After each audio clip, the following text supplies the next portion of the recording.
This is Optimal Finance Daily, episode 415, 3 Unconventional Ways to Supercharge Your Savings by Paula Pant of AffordAnything.com. And I'm your host and narrator, Dan. Welcome to this Friday edition of Optimal Finance Daily.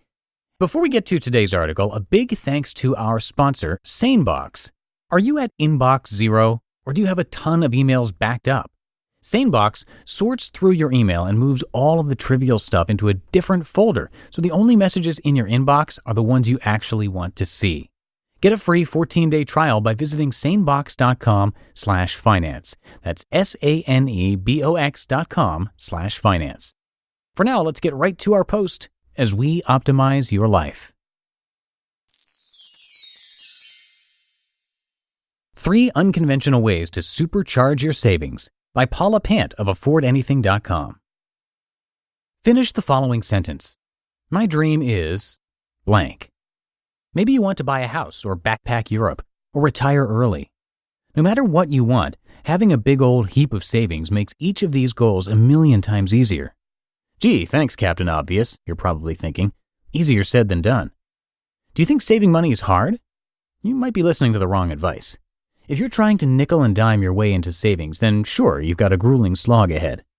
Imagine all the mental bandwidth it takes to stack 50-cent orange juice coupons on top of 75-cent manufacturer coupons, tracking the expiration dates and appropriate stores for each item on your grocery list. Okay, we'll get bread and milk from store X, but yogurt and meat from store Y. We have to go to store X sometime between Sunday through Wednesday, and we can hit store Y anytime between Tuesday and Friday. And oh yeah, let's stand in the snow at 3 a.m. on Black Friday to save $80 on a plasma TV. That's about as appealing as running a marathon in flip-flops. If this is saving money, count me out. Fortunately, there's a better choice. What happens when you toss out conventional wisdom and focus on the actions that pack the most powerful punch? Let's explore. Quit trying to budget. What's the single most overplayed nugget of financial advice? Make a budget. You should also floss, wear sunscreen daily, and drive exactly the speed limit, and avoid that extra slice of cheesecake at the holiday party. Yeah, right, she says with a mouthful of cheesecake.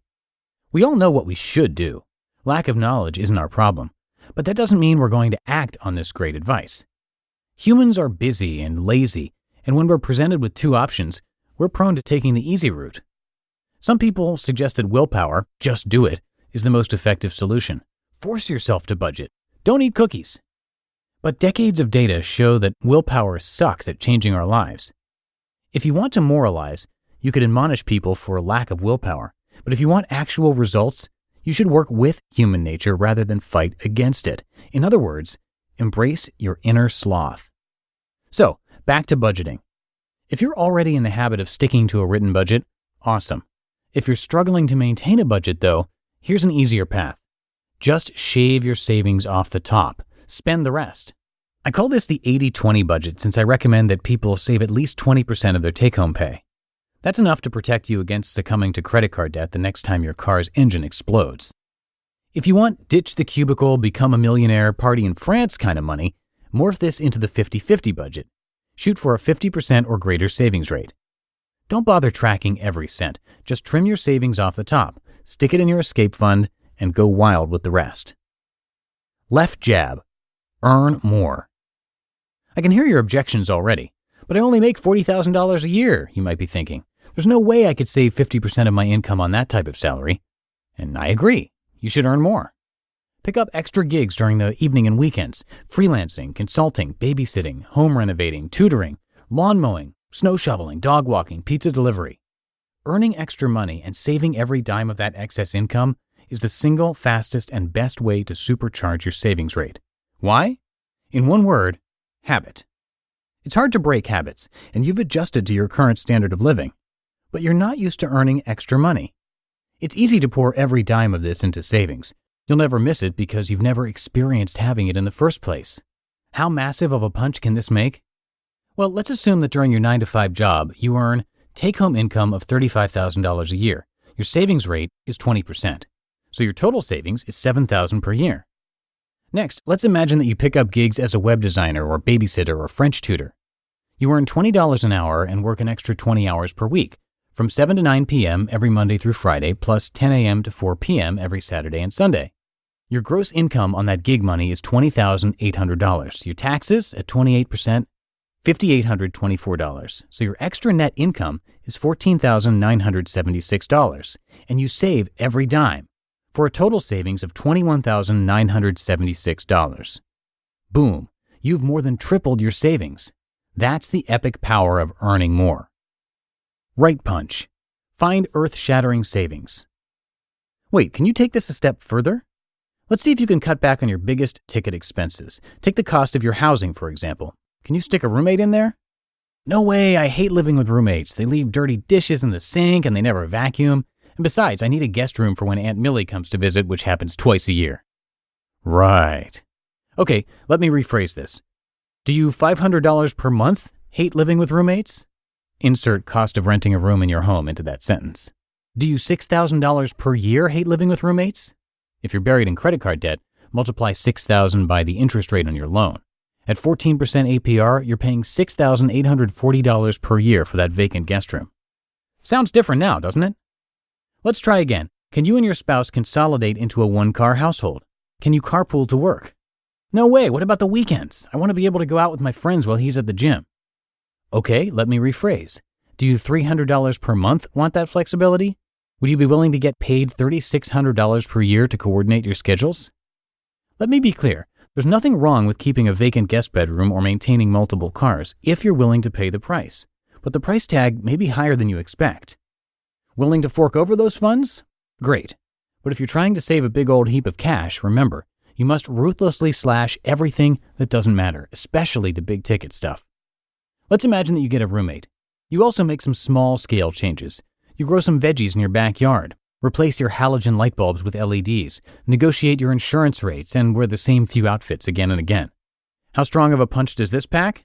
Extra savings on the roommate, $500 a month. Veggies, $30 a month. Energy, $30 a month. Insurance, $30 a month. Clothes, $20 a month. For a total savings of $610 a month, which is $7,320 a year. And the vast majority of that, $6,000 per year out of that $7,320, came from the big ticket item.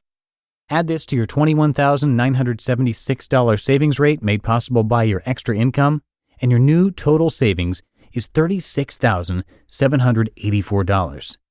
You're saving more money than your base take-home salary thanks to the 1-2 punch of earning more and cutting back on the big ticket items. With those type of turbocharged savings, you can escape the cubicle, buy a house, and backpack Europe sooner than you might expect. You just listened to the post titled 3 Unconventional Ways to Supercharge Your Savings by Paula Pant of AffordAnything.com, which was written, by the way, at the end of 2013, but still obviously very relevant today. And once again, this episode of Optimal Finance Daily was brought to you by SaneBox. Organizing your email inbox is not easy, and if you feel like you can't keep up, check out sanebox.com/finance. SaneBox will remove all of the junk so you can focus on messages that truly matter. They have a great feature called the black hole. You move an email into that folder and you'll never hear from the sender again. Finally, get rid of that junk. It'll save you a ton of time and your sanity. We worked out a special deal for listeners of the show. Visit sanebox.com/finance today, and they'll not only give you a free 2-week trial, but also throw in an extra $25 credit on top of it. You don't have to enter your credit card information unless you decide to buy, so there's nothing to worry about there. Just try it out and see how it helps with your email inbox. Again, you can get all of that at sanebox.com/finance. That's sanebox.com/finance, and I have it linked in this episode's description.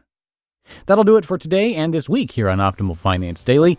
As always, thank you so much for listening and being a subscriber. Have a great weekend, and I'll catch you on Monday where your optimal life awaits.